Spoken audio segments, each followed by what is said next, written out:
오늘 시편은 아주 짧습니다. 134편도 보면 세 절인데요. 거의 60배나 긴 그 176절로 된 우리의 저번에 119편도 있고요.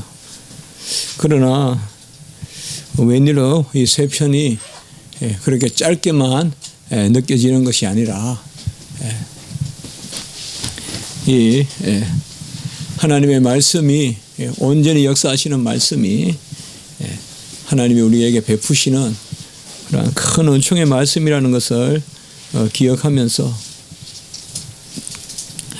오늘 특별히 이 세 절의 말씀 가운데 성전에 올라가고 또 하나님께 간구하고 또 하나님께 부르짖으며 하나님께 매달리는 그 시편 기자의 그러한 간절한 마음이 우리에게 전해집니다. 우리가 아주 급하거나 간절할 때는 길게 말하지 않죠. 아주 짧게 말하지만은 그래도 어떤 장탄식보다 짧게 외치는 그 한마디의 비명과 같은 그런 외침이 오히려 하나님을 더 찾고 또 우리는 하나님 앞에 더 가까이 가는 어떤 그러한 교통의 수단이 되기도 하죠. 어린아이들은 많은 말을 함으로 부모를 찾는 것이 아니라 간절하게 찾음으로 부모가 어린아이들을 더 가까이 하는 것이죠. 아이들이 부모가 없어서 두려워하는 모습이나 또 아이들이 부모를 얼마나 만나면 새롭게 만나면 기뻐하는지 그 모습을 우리가 잊을 수가 없어요. 저도 어느 게 한국 갔다가 시카고 공항으로 돌아오는데 얼마나 저도 기쁘고 또 원욱이도 많이 커서 그렇게 막 저쪽에서 오는데 보니까 정말 기쁘고 그런 마음을 가진 적이 있습니다. 오늘 이 세 절의 말씀 가운데 3절에 보면 이스라엘아 지금부터 영원까지 여호와를 바랄지어다. 우리는 이미 지난주에 130편에도 7절에 보면 이스라엘아 여호와를 바랄지어다 라고 이렇게 말씀하고 있습니다. 오늘은 지금부터 영원까지 바랄지어다. 우리가 지금부터 영원까지 이런 것은 우리 존재 자체, 우리의 영원한 존재 자체를 의미합니다. 영원한 것은 존재에 속한 것이거든요. 소유에 속한 것이 아니거든요. 바라라라는 말이 히브리어로 야할이라는 말인데 이 바란다는 말이 참 여러 다의적인 의미가 있겠죠. 바란다는 것이 뭐냐? 뭘 이렇게 받으려고 바라는, 뭘 기대하는 그런 조금 속된 표현들도 있지만은 여기는 그런 의미는 없습니다. 바라라라는 말은 첫 번째는 기다린다 이런 말이 있습니다. 이제 원어의 의미는 여호와를 기다린다라는 그러한 의미가 있습니다. 우리가 고도를 기다리며라는 그러한 희곡이 있죠. 거기에 보면 끊임없이 지속되는 기다림과 또 누구를 기다리는지 또 왜 기다리는지 이러한 모호함이 있습니다. 어쨌든 기다리는 것이 사람이 하는 일이고 무언가를 기다리는데 사실 그 무언가를 잘 알 수가 없죠 우리가. 그러다가 어느 순간 이 세상의 삶은 끝이 나는 거죠. 뭔가를 기다리다가 끝이 나는 어떤 그러한 서사적인 그런 희곡 고도를 기다리며라는 것을 보면 참 허무하고 저는 그냥 책으로 읽어봤지만은 그런 생각이 듭니다. 기다린다는 것은 사실상 가장 힘든 것입니다. 기다리는 것만큼 악몽이 없습니다. 혹은 기다려서 만나고 보내는 것만큼 악몽이 없습니다. 이 세상에서 가장 큰 악몽은 헤어지는 것입니다. 함께 있지 않는 것입니다. 그런데 우리가 기다리는 분, 파수꾼이 아침을 기다린 같이 기다리는, 밤새 추위에 떨고 짐승의 습격에 또 강도의 습격에 긴장하던 그 파수꾼이 이제 여명을 거쳐 태양이 떠오르는 그 아침을 기다린 것 같이, 또 기갈에 든 농부가 갈라지는 땅을 바라보면서 비를 바라는 그 농심은 우리가 이로 표현할 수가 없거든요. 가물 때, 저도 어릴 때 보면 정말 자식이 목말라 하는 것만큼 농부들은 힘들어 하거든요. 무슨 소산을 내겠다는 것보다 농부들의 그 농심은 어쨌든 저 생명이 죽으면 안 된다고 생각해요. 수확을 내서 가을에 무슨 이익을 남기자 그러면 의미보다는 농부의 마음은 저 죽어가는 저 벼 포기가 너무 안 된 거죠. 그래서 비를 바라고,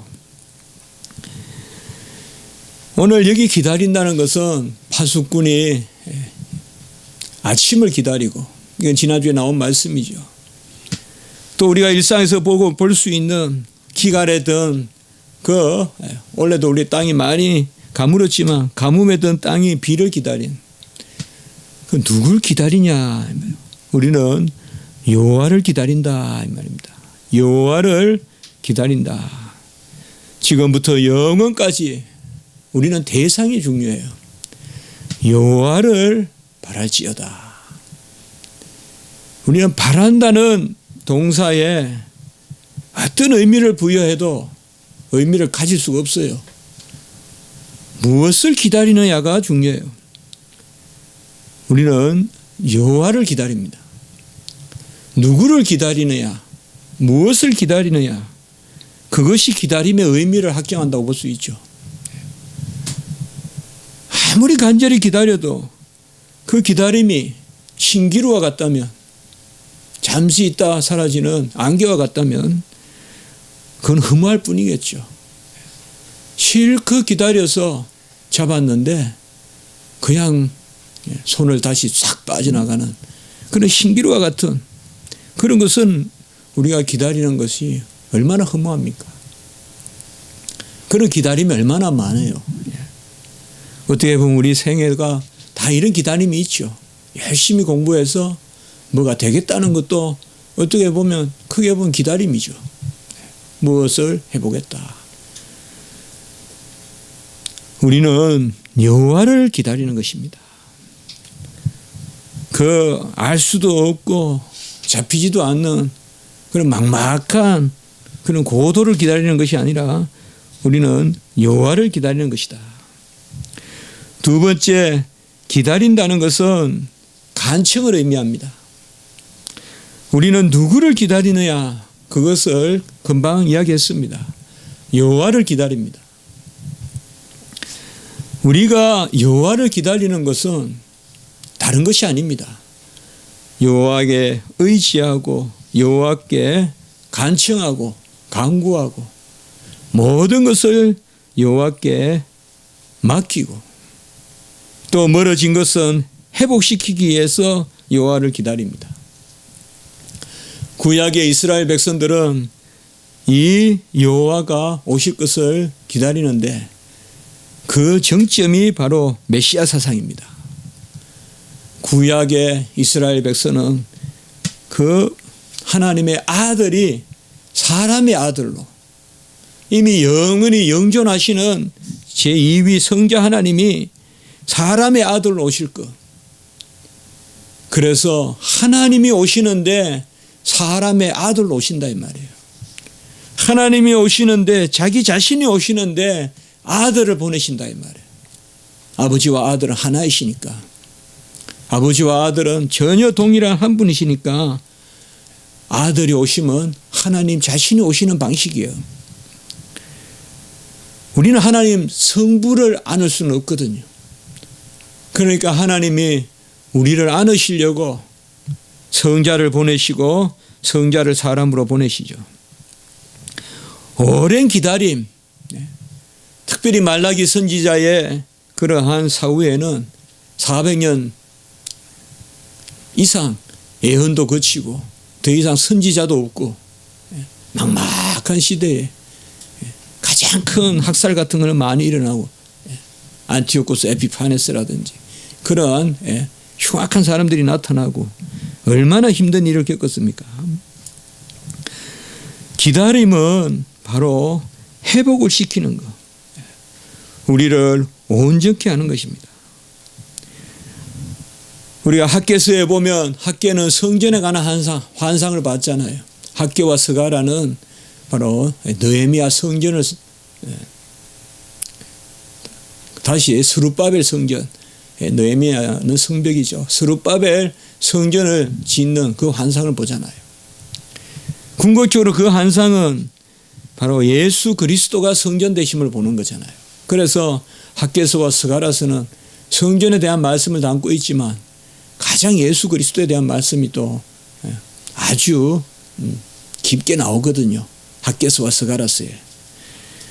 그때 보면 성전 대신 그 예수 그리스도의 영광을 보니 학개서 2장 9절 나중 영광이 이전 영광보다 크다라고 이렇게 말하고 있어요. 회복의 의미가 여기 있습니다. 회복은 이전보다 나중 영광이 커지는 것. 어떻게 보면 하나님의 뜻이 이루어지는 방식이 회복입니다. 우리가 그래 자주 나누었잖아요. 하나님은 절대 원상복구를 시키지 않고 영으로 돌아가게 하지 않는다. 하나님이 이전보다 나아지게 하신다. 우리는 여호와를 기다리는데 여호와는 아들을 보내시고 아들을 통하여 자신이 오시고 그 아들이 오시면 우리를 회복시키는데 이전 영광이 나중 영광보다 못하다. 솔로몬의 영광이, 솔로몬의 성전의 영광이 주님의 몸된 교회의 영광보다 못하다. 그것이 바로 학개서의 말씀인 것입니다. 아무리 황금으로 또 찬란하게 지상의 것으로 지어도 주님이 이 땅에 오셔서 친히 휘장으로, 육체는 휘장이라, 그 육체를 찢으시고 지성소의 문을 여셔서 우리가 들어가게 하시는 바로 이 교회, 양의 문 대신 예수 그리스도께서 육체를 찢음으로 문을 만들어서 들어오게 하시는 바로 육체가 바로 그 휘장이고, 그 휘장이 아래에서 위로 찢는 것은 인간이 하지만 위에서 아래로 찢어서 절대 휘장 그 못 찢어요, 여러분들. 도끼로 쳐도 톱으로 잘라도 안 찢어져요. 성전의 휘장은 그걸 위에서부터 아래로 쫙 가르셨잖아요. 그것이 바로 주님께서 십자가에 죽으시니까. 우리가 기다리는 것은 바로 예수 그리스도께서 우리에게 오셔서 우리를 회복시키시고, 그를 만나면 우리가 지성소에 들어가고, 그를 만나면 우리가 하나님의 영광에 동참하는. 그래서 이 기다림의 세 번째 의미는 근원으로 돌아가는 것, 하나가 되는 것. 저는 그것을 지금부터 영원까지라는 이 말에서 우리가 찾아볼 수 있다고 봅니다. 영원이 뭡니까? 시간입니까? 아닙니다. 영원은 시간이 아닙니다. 시간을 아무리 늘려도 영원이 되는 게 아닙니다. 굳이 말하면 영원은 하나님이시고 하나님께 속하는 것만 영원입니다. 어떤 거로도 표현할 수가 없습니다. 하나님이 영원이시고 영원에 속하는 것만 영원한 것입니다. 그래서 지옥에서 하나님 품속에 들지 않는 것은 영원히 죽지 않지만은 영원이라고 안 합니다, 우리가. 영원히 죽지 않지만은 그걸 영원한 생명이라고 하지 않습니다. 영원한 생명은 품속으로 들어가는 것입니다. 오늘 1절, 2절에 보면 이제 젖된 아이 말도 나오고, 그래서 이 시편이 뭐 우리가 감히 시를 어떻게 해석하는 건 재주는 없지만은 시편은 보면 놀랍게 어떤 시보다도 이렇게 연결이 되어 있어요. 그래서 제가 오늘 3절로부터 좀 살펴보고자 한 것입니다.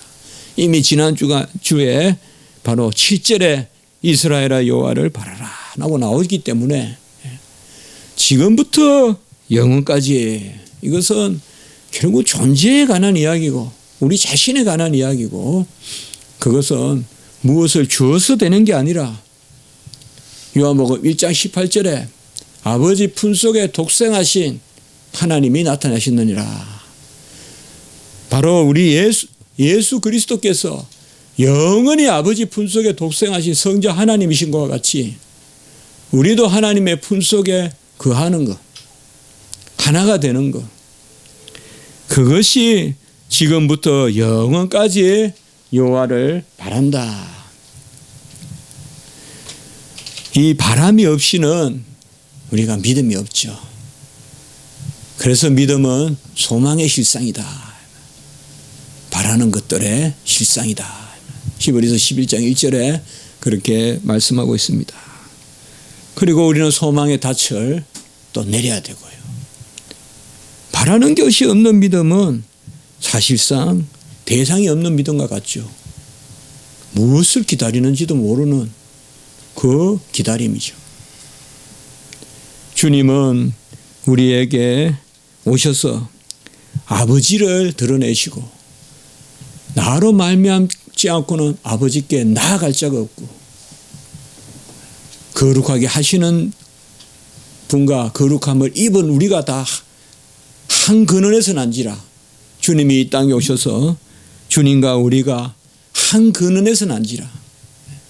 영원한 독생자 예수 그리스도가 아버지께서 나셨듯이 우리도 이제 그리스도와 함께 아버지께서 나는 주님의 손만 잡으면 하나님 품에 들 수 있는, 그래서 형제라 부르기를 부끄러워하지 아니하시고 히브리서 2장 11절에 그렇게 말씀하셨죠. 탕자가 집으로 들어가는 것이죠. 탕자가 집으로 들어가는데 아버지가 기다리고 있죠.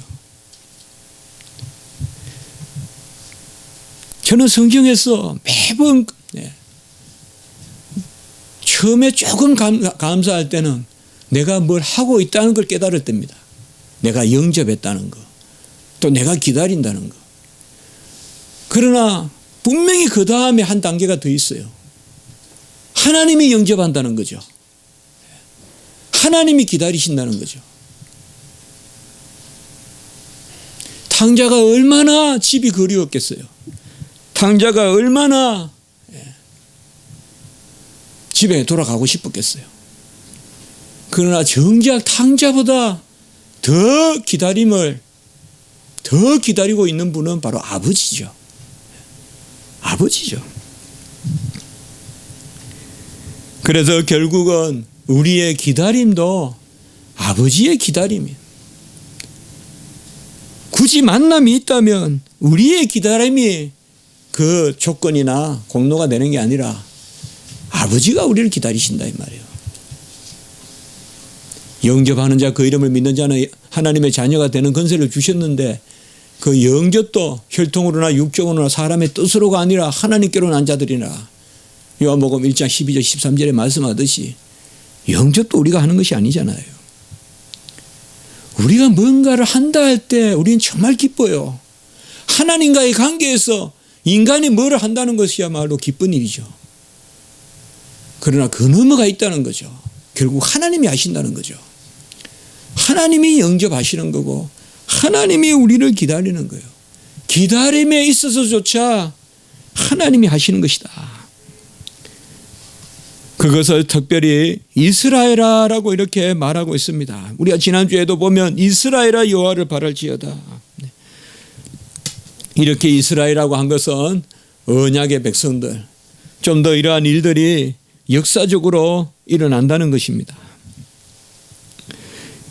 지금부터 영원까지 여호와를 바라는 것, 우리 자신이 여호와의 품에 돌아가는 것, 우리는 진정 무엇을 기다리고 또 어떻게 보면 우리가 진정 기다릴 분은 나를 기다리는 분이에요.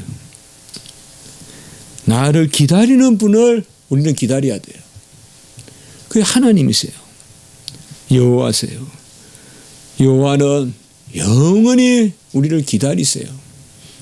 지켜봐 주시고 언제든지 우리가 돌아오기를 원하시고요. 우리가 조금 죄가 있다고 우리가 하나님으로부터 멀어질 그런 권리가 없어요. 우리는 조금 우리가 모자란다고 하나님의 자녀가 아니다, 내가 기다림을 멀리하고 그렇게 할 자격이 없어요. 우리가 오히려 담대한 것은 여호와께서 우리를 기다리시기 때문에.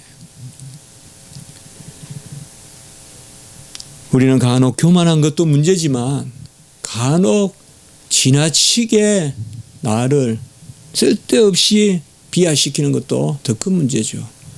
하나님이 자녀 삼아 주셨는데 내가 스스로 그 자녀됨을 부인하는 자리로 자꾸 나아가는 그런 것은 더 큰 문제죠. 하나님이 우리를 기다리심으로 우리가 하나님께 나아가서 이스라엘아 지금부터 영원까지 여호와를 바랄지어다라고 이렇게 말씀하는 것입니다. 이 기다림 가운데 아까 말씀과 같이 시편 기자는 오늘 1절과 2절에 보면 어떤 마음으로 기다리느냐, 이것은 내가 준비되었다기보다도 하나님 앞에서 나를 기다리는 분에 맞추는 그러한 준비입니다. 많은 경우에 우리는 누굴 기다리는데 내 위주로 기다리죠. 내 위주로 기다려요. 여호와를 기다리는데 내 위주로 기다려요. 그건 기름이 아니에요, 여러분들. 기름이 아니에요. 기름은 신랑을 위해서 쓰는 게 기름이에요. 나를 위해서 쓰는 게 기름이 아니에요. 신랑이 올 때 밝히려고 준비하는 게 기름이에요. 그게 기름으로 준비하는 신부의 모습이에요. 지금 내가 놀자, 내가 좀 더 즐기자, 내 욕심 채우는, 내 길 밝히는 기름이 아니란 말이에요. 신랑과 더불어 신랑의 길을 예비하고 신랑을 맞이하는 그 기름이에요. 정말 필요한 기름이죠.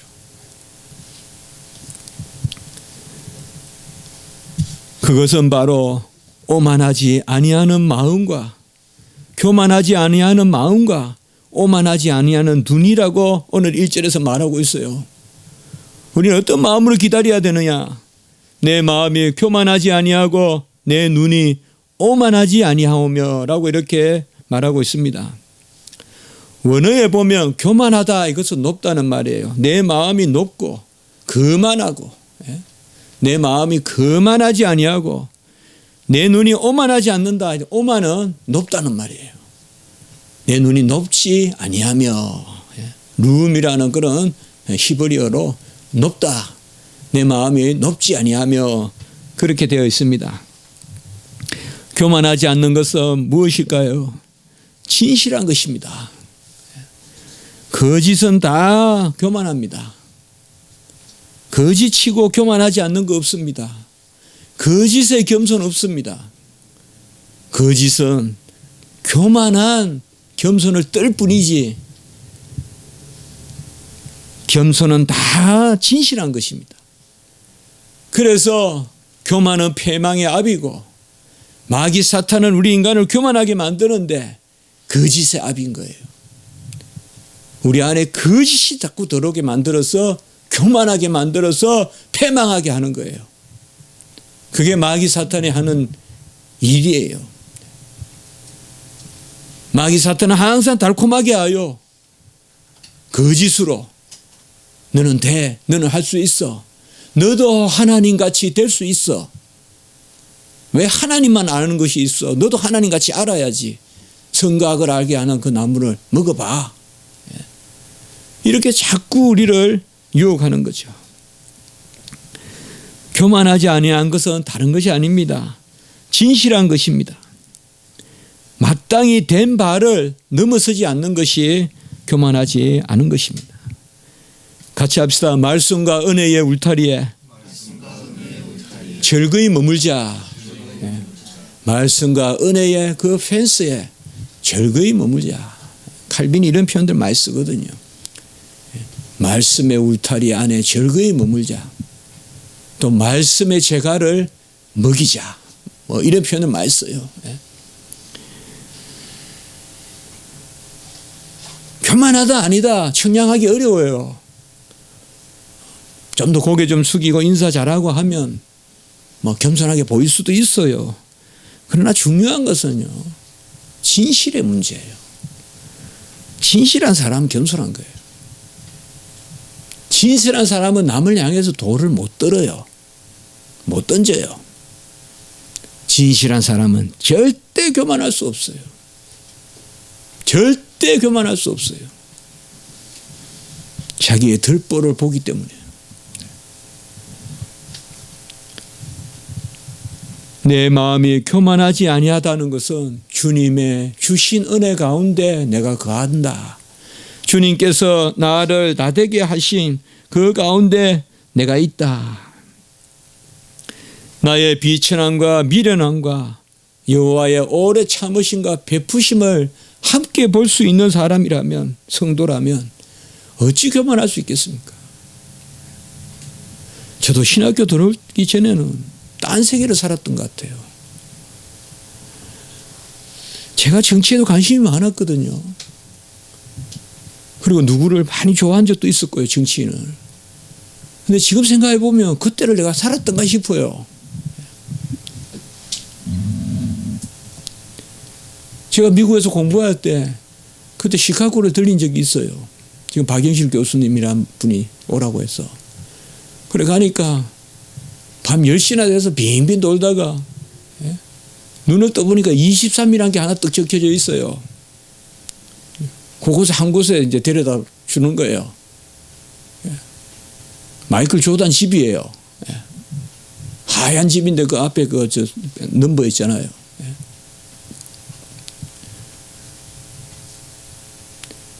근데 그때 차 안에서 했던 이야기가 생각이 나요. 누가 대통령이 됐다는 거예요. 그래요? 제가 깜짝 놀랐어요. 그렇게 막 정치에 관심이 많고 신문이란 신문을 다 봤던 사람이 어떻게 이렇게 정치에 무감각해졌을까? 그때가 김대중 대통령 됐을 때예요. 될 수 없는 사람이 됐다 그렇게 이야기하는 것도 더 생각이 나요. 그때 이해창 씨인가 했잖아요.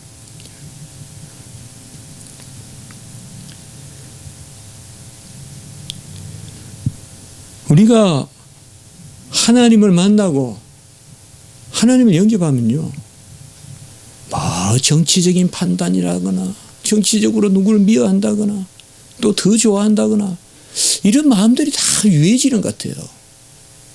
요새는 또 자꾸 그런 마음이 생기거든요. 누구한테 자꾸 의지하고 누가 좋다 나쁘다고 자꾸 생각하고 그러다 보면 누가 안 되면 또 싫어하고 누구 되면 좋아하고. 사실 뭐 그렇게 할 필요도 없는데 제가 무슨 그쪽의 전문가도 아니고 말이죠. 우리는 진실하면 돼요. 내 자신한테 진실할 때 발전이 있어요. 내 자신한테 진실할 때 내가 무언가 잘못된 걸 알 수 있는데요.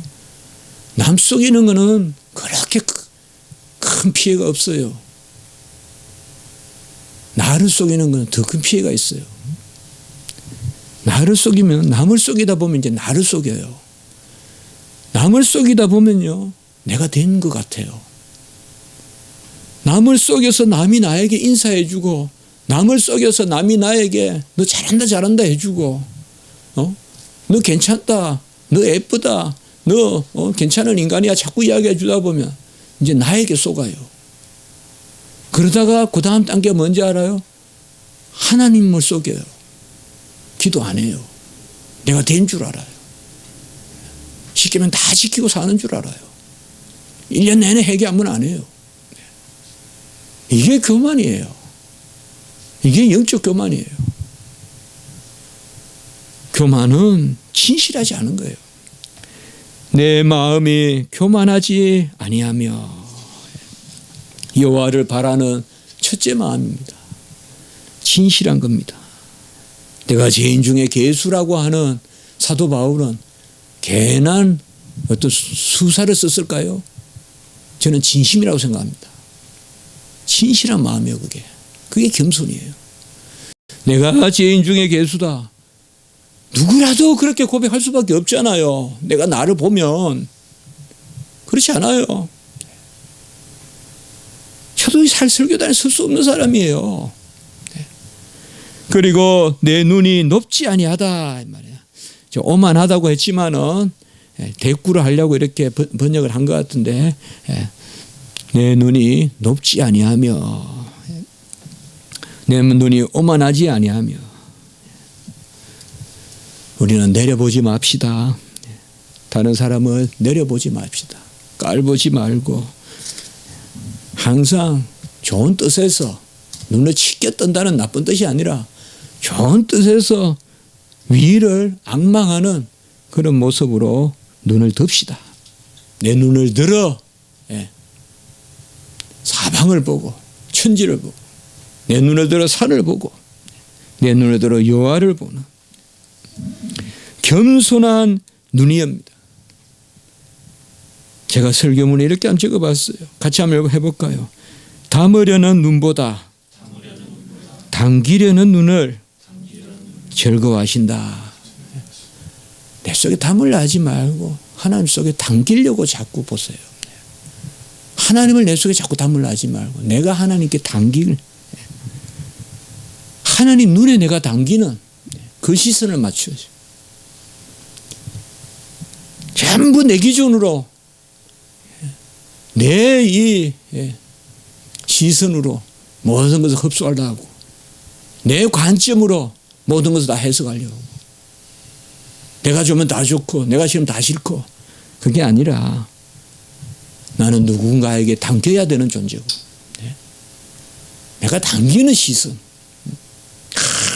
나를 담아가세요라고 내놓는 시선, 그런 시선이 바로 겸손한 시선, 오만하지 않은 시선 아닐까요?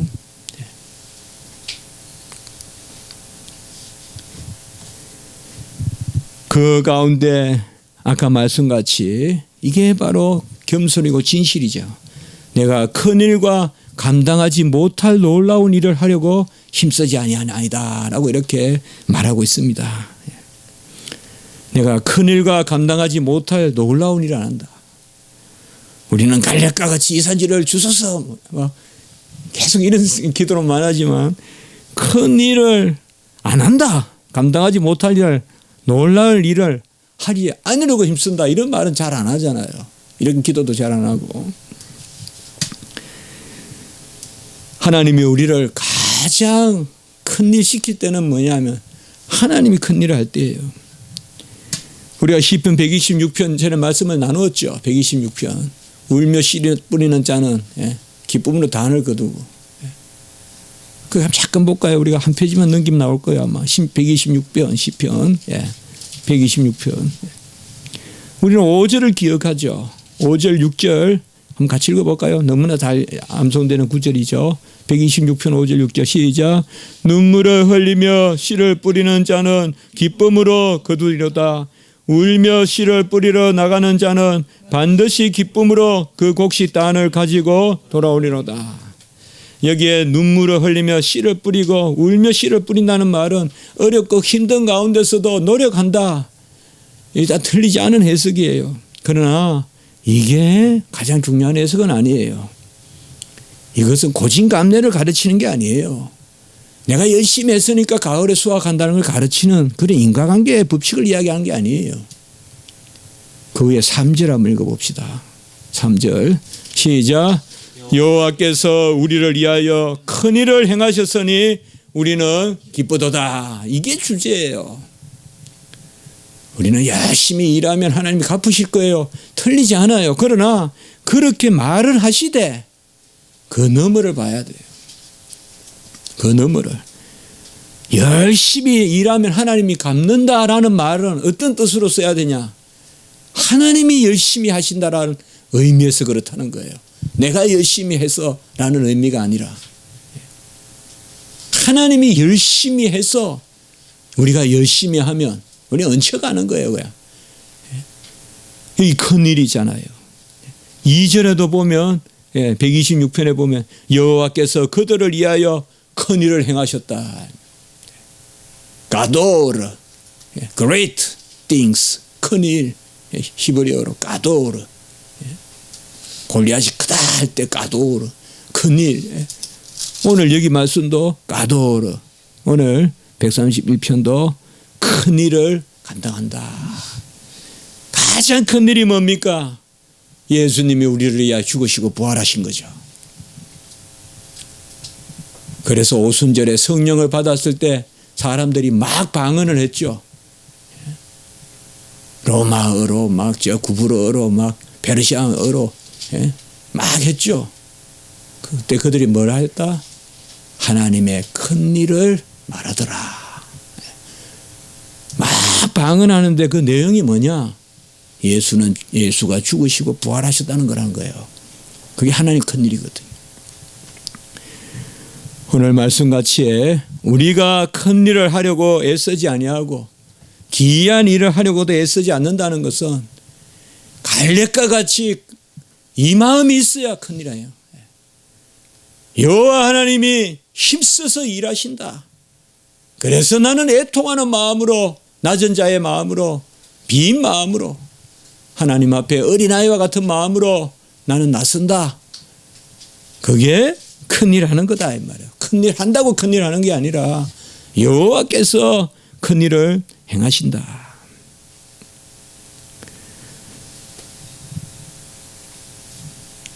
저야 뭐 책 쓰고 가르치고 하는 일이 많은 일이지만 그 일 가운데도 여호와께서 하신다는 것이 항상 고백이 돼요. 정말 그래요. 다른 책은 어떤지 몰라도 신학책은 하나님이 쓰신다는 생각을 해요. 저는.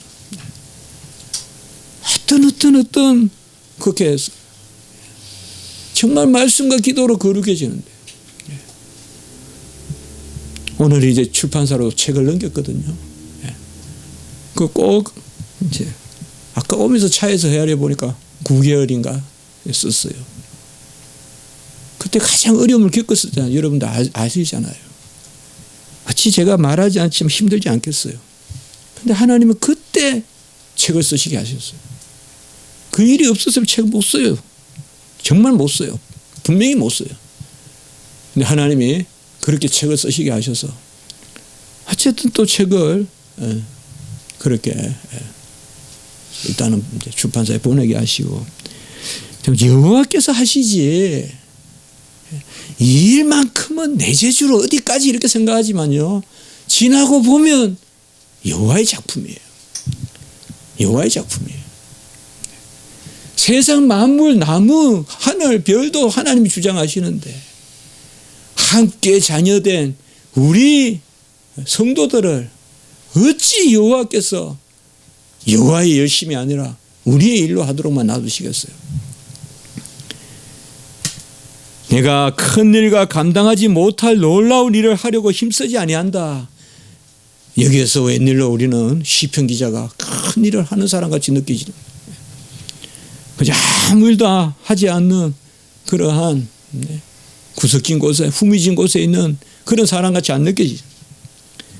2절에 보면 내 영혼이 젖된 아이와 같이 오늘 저는 이 2절이 1절과 3절을 연결시키는 개념이라고 봐요. 결국은 아까도 말씀드렸지만은 결국은 바란다는 것은 뭐예요? 품에 돌아가는 것이요. 존재적으로 하나가 되는 것입니다.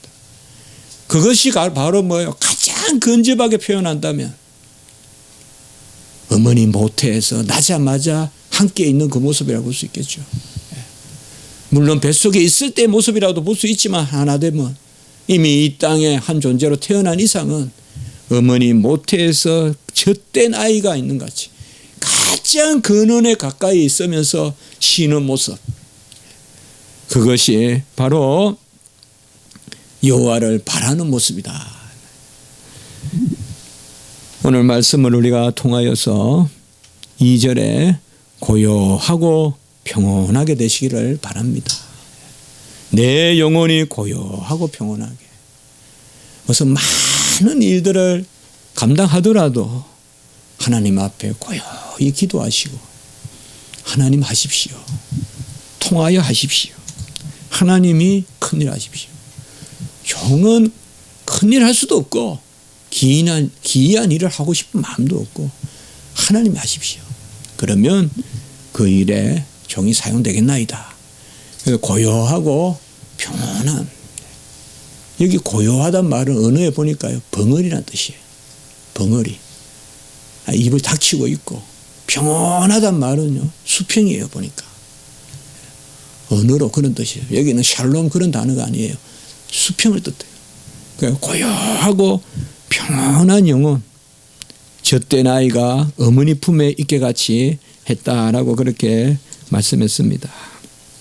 이런 평온과 고요함과 또 여호와를 바라고 앙망하고, 내 영혼아 여호와를 송축하고 내 영혼아 여호와를 바랄지어다.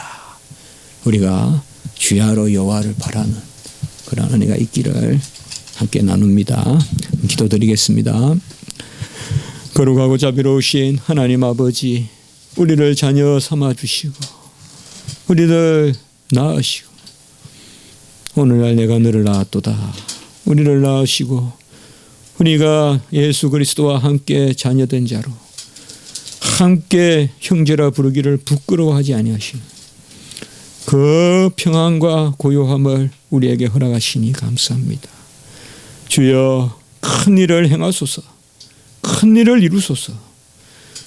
우리는 기이한 일도 큰 일도 할 수 없으나 주님이 일하심에 우리가 사용되게 하시고 그 가운데 우리도 울며 씨를 뿌리고 또 아버지여 단을 거두고 여호와께 감사하는 그러한 자리에 설 수 있도록 인도하여 주시고, 우리가 하는 일로 일상으로 많이 분주합니다. 여호와여 길을 열어주시고 주님 영광 받으시는 그 길로 우리의 삶을 이끌어 주시옵소서. 구주 예수 그리스도 이름으로 감사하며 기도드리옵나이다. 아멘.